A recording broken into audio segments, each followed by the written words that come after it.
ನಮಸ್ಕಾರ. ಬಸವ ಅಕಾಡೆಮಿಗೆ ಎಲ್ಲರಿಗೂ ಸುಸ್ವಾಗತ. ಎಷ್ಟೋ ಜನಕ್ಕೆ ಬೋನ್ ಮೇರೋ ಅಂದ್ರೆ ಜಾಯಿಂಟ್ ಪೇನ್ ಗಳು ಬರುತ್ತೆ. ಮೂಳೆಗಳಿಂದ ನಮಗೆ ಜಾಯಿಂಟ್ ಪೇನ್ ಬರುತ್ತೆ. ತೋಳಿರ್ಬೋದು, ಮಂಡಿ ಇರ್ಬೋದು, ಈ ತರ ಮೂಳೆಗೆ ಸಂಬಂಧಪಟ್ಟಿದ್ದು ಎಲ್ಲೆಲ್ಲೇ ಕೈ ಬೆರಳುಗಳು ಸಹ ಅಷ್ಟೇ. ಯಾವಾಗ ಜಾಯಿಂಟ್ ಪೇನ್ ಬರುತ್ತೋ ಅಲ್ಲಿ ಏನು ಅದಕ್ಕೆ ಪ್ರಾಬ್ಲಮ್ ಏನು ಅಂದ್ರೆ ಕಿಡ್ನಿ ಫಂಕ್ಷನ್ ಕಡಿಮೆ ಆಗಿರುತ್ತೆ. ಯಾವಾಗ ಕಿಡ್ನಿ ಫಂಕ್ಷನ್ ಕಡಿಮೆ ಆಗುತ್ತೆ ನಿಮ್ಗೆ ಮೂಳೆಗಳೆಲ್ಲ ಜಾಯಿಂಟ್ ಪೇನ್ ಬರುತ್ತೆ. ಹಾಗಾಗಿ ನೀವು ಅದರಿಂದ ಹೊರಗಡೆ ಬರೋದು ಹೇಗೆ? ಒಂದು ಯೆಲ್ಲೋ ಕಲರ್ ತಗೊಳ್ಳಿ, ಮಧ್ಯದ ಬೆರಳು ಎಡಗೈ ಮಧ್ಯದ ಬೆರಳು ಉಂಗುರದ ಬೆರಳು ಕಡೆ ಮೊದಲನೇ ಗೆರೆ ಲಾಸ್ಟ್ ಅಲ್ಲಿ ಒಂದು ಡಾಟ್ ಇಡಿ, ಅದ್ರ ಕೆಳಗಡೆ ಇನ್ನೊಂದು ಡಾಟ್ ಇಡಿ. ಈ ಎರಡು ಡಾಟ್ ಈ ಯೆಲ್ಲೋ ಕಲರ್ ಅಲ್ಲಿ ಹಾಕ್ದಾಗ ನಿಮ್ಗೆ ಆ ಕಿಡ್ನಿ ಫಂಕ್ಷನ್ ಇಂಪ್ರೂವ್ ಆಗ್ತಾ ಹೋಗುತ್ತೆ. ಯಾವಾಗ ಇಂಪ್ರೂವ್ ಆಗುತ್ತೆ ನಿಮ್ಮ ಜಾಯಿಂಟ್ ಪೇನ್ ಎಲ್ಲ ಕಡಿಮೆ ಆಗ್ತಾ ಹೋಗುತ್ತೆ. ವಾರಕ್ಕೆ ಒಂದ್ಸಾರಿ ಇಲ್ಲಿ ನೋಡಿ, ಇಲ್ಲಿ ಎರಡು ಇದ್ರಲ್ಲಿ ಕಿಡ್ನಿ ರಿಫ್ಲೆಕ್ಸ್ ಇರುತ್ತೆ. ಇದನ್ನು ನೀವು ಸಹ 20 ಸಾರಿ ವಾರಕ್ಕೆ ಒಂದ್ಸಾರಿ 2 ಸಾರಿ ಪ್ರೆಸ್ ಮಾಡಬಹುದು. ನೀವು ಜಾಯಿಂಟ್ ಪೇನ್ ಕಡಿಮೆ ಆಗ್ತಾ ಇದ್ದಂಗೆನೆ ಇದನ್ನ ಪ್ರೆಸ್ ಮಾಡೋದ್ ಬಿಡಿ. ಇದನ್ನ ಕಲರ್ ಡಾಟ್ ನ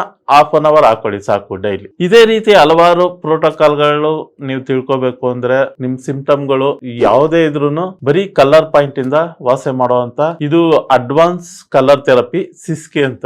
ಇದೇ ತಿಂಗಳು 23ನೇ ತಾರೀಕು ಡಾಕ್ಟರ್ ಬಸವರಾಜ್ ಸರ್ ಅವರು ವರ್ಕ್ಶಾಪ್ ಮಾಡ್ತಾ ಇದ್ದಾರೆ. ಆದಷ್ಟು ಎಷ್ಟೋ ಜನ ಯಾರ್ಯಾರು ಸೇರಿಲ್ಲ ಬೇಗ ಸೇರ್ಕೊಳ್ಳಿ, ಅದಕ್ಕೆ ಜಾಯಿನ್ ಆಗಿ ನಿಮ್ಮ ಆರೋಗ್ಯನ ನೀವೇ ಅಭಿವೃದ್ಧಿಗೊಳಿಸಿ. ಮತ್ತೆ ಹೆಚ್ಚಿನ ಮಾಹಿತಿಗೆ Basava academy YouTube, Instagram, Facebook ನೋಡ್ತಾ ಇರಿ. ಧನ್ಯವಾದ.